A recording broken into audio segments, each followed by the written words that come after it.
Next પાર્ટની અંદર આપણે ખીચડી બનાવતા હતા તેની અંદર આપણે જીરું એડ કરી દીધું હતું.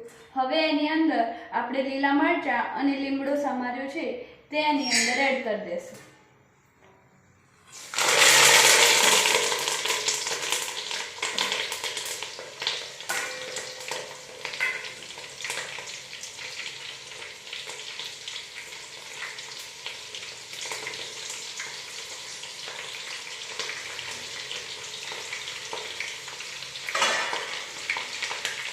આની અંદર આપણે હિંગ નથી નાખવાની, તેની અંદર વઘાર કર્યા પછી આપણે અડધી ચમચી જેટલું મીઠું નાખી દેવાનું, જેથી તેલ બહુ ઉછળે નહીં.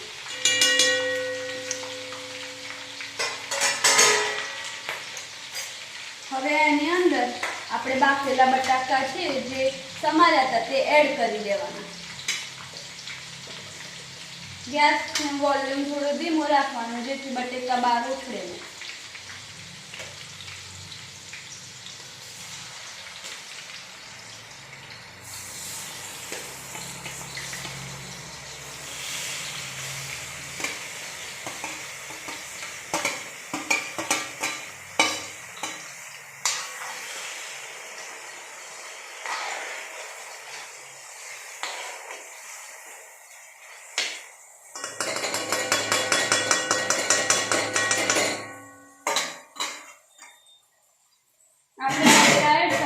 છે.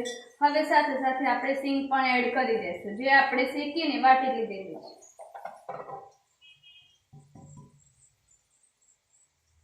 સિંગ એડ થઈ જાય ત્યારબાદ મસાલો એની અંદર જ કરી દેવાનો. 2 ચમચી હળદર કાઢી તેમાંથી હાલ આપણે 1 જ ચમચી નાખીશું. જરૂર લાગે તમને તો તમે એડ કરી શકો છો.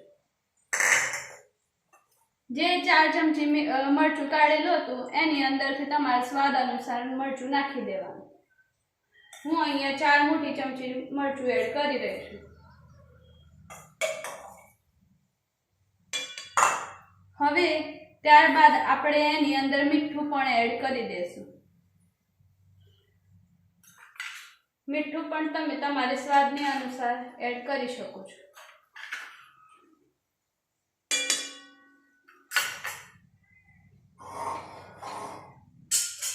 હવે આ બધું હલાવી દેવાનું અને એની અંદર સાબુદાણા નાખી દેવાના.